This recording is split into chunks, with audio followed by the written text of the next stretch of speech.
اپنی وراثت کی حفاظت کرنا ایک اچھے شہری کے ناطے بہت ضروری ہوتا ہے، کیونکہ یہ اس جگہ کے اور وہاں کے لوگوں کو ایک خاص پہچان دلاتی ہے، اور پھر اس جگہ کے نام کو اپنے نام کے ساتھ جوڑ کر لوگ فخر محسوس کرتے ہیں۔ اور اسی سلسلے میں مشہور شاعر مجاز لکھنوی کا بھی نام آتا ہے، جو اپنے نام کے ساتھ لکھنؤ جوڑنے سے فخر محسوس کرتے تھے۔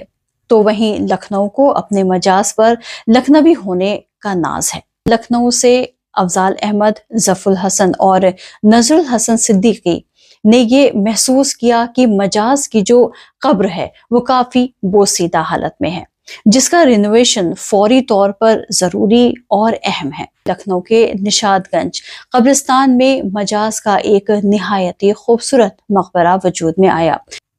اسی سلسلے کو آگے بڑھاتے ہوئے انجمن اصلاح المسلمین بھی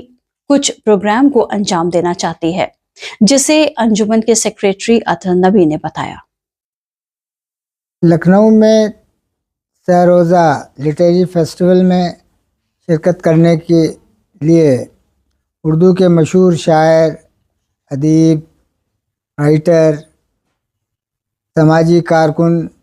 سابق ممبر پارلیمنٹ جاوید اختر صاحب تشریف لائے تھے۔ آج ان سے تاج ہوٹل میں یہ ملاقات ہوئی اور ان سے ہم نے درخواست کی کہ انجمن اصلاح المسلمین کے زیر اہتمام چلنے والے ممتاز پی جی ڈگری کالج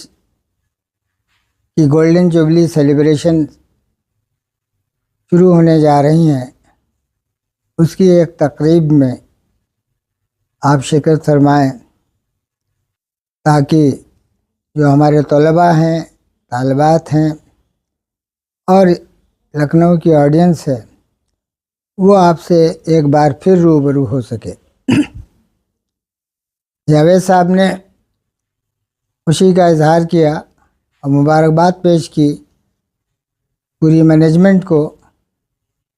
اور ان لوگوں کو جس نے اس کالج کے قیام میں اپنا کنٹریبیوشن دیا ہے۔ انہوں نے فرمایا کہ بھائی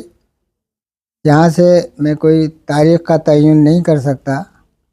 میں ممبئی واپس جا کر کے ڈائری دیکھوں گا اور انگیجمنٹس کی، اور تب آپ کو بتا سکوں گا کہ کس تاریخ کو وہ پھر دوبارہ لکھنؤ تشریف لا سکیں گے۔ اسی گفتگو میں نے ان سے کہا کہ لائیے وہ کچھ پیسے تو دے دیجئے، تو انہوں نے حیرت کا اظہار کیا اور کہا کہ کیسے پیسے؟ میں نے کہا کہ پیسے جو یہاں لکھنؤ میں ہمارے کچھ مخلصین، ہمارے دوستوں نے یہ کہا ہے کہ مجاز کی جو مزار کا رینوویشن ہوا ہے اس کو کرنے میں جاوید اختر نے 20 لاکھ روپے جو ہیں وہ اطہر نبی صاحب سیکرٹری انجمن کو دیے، تو ابھی تو مجھے ملے نہیں ہیں، تو دے دیجئے، بلا وجہ لوگ کہہ رہے ہیں۔ تو انہوں نے تعجب کا اظہار کیا اور افسوس کا اظہار کیا کہ لکھنؤ میں بھی ابھی بھی کچھ لوگ ایسے ہیں، ایسا حلقہ موجود ہے جو اس قسم کی خرافات میں شامل رہتا ہے۔ انہوں نے یہ بھی کہا کہ ایسے لوگوں کے نام مجھے آپ فراہم فرما دیں تاکہ میں ان کو لیگل نوٹس دے سکوں کہ یہ کیسی گندی اور غیر ذمہ دارانہ بات کہی گئی ہے۔ اطہر نبی کا جو ان کے الفاظ ہیں، 50 سالہ زندگی کا ایک سب کا سامنے ایک پورا وسیع ان کے بارے میں، ان کی امیج کے بارے میں، اور ہر حلقے میں یہ ان کے الفاظ ہیں جو ان سے پوچھے جا سکتے ہیں۔ ہر حلقے میں چاہے کوئی میدان ہو زندگی کا، کسی شعبے کا، اس میں لوگ ان کو جانتے ہیں اور ان کے کردار سے واقف ہیں۔ ان کے لیے ایسی غیر ذمہ دارانہ گفتگو کرنا بہت ہی غیر مناسب ہے۔ انہوں نے مجھ سے یہ بھی کہا کہ ایسے لوگوں کے نام اور پتے ہم کو فراہم کیجیے تاکہ میں ان کو لیگلی ان کو نوٹس دے سکوں اور ان کے خلاف قانونی کارروائی کر سکوں، اور جب 2-4 بار ممبئی دوڑنا پڑے گا تو ان کو احساس ہو جائے گا کہ غیر ذمہ دارانہ بات کرنے کے لیے کتنا خمیازہ بھگتنا پڑتا ہے۔ میں نے ان کا شکریہ ادا کیا اور امید ظاہر کی کہ یہاں جو کام مجاز کی جو قبر ہے اور اس سے متعلق ان کے خاندان کی، خاص طور سے صفیہ صاحبہ کی جو قبر ہے، جو آپ کی والدہ کی بھی قبر ہے، صفیہ جاوید اختر صاحب کی والدہ، اور مجاز ان کے ماموں تھے۔ تو ایسے لوگ یا ایسی صفات کے یا ایسے کنٹریبیوشن جنہوں نے کیا ہے اس ملک کے لیے، ادب کے لیے،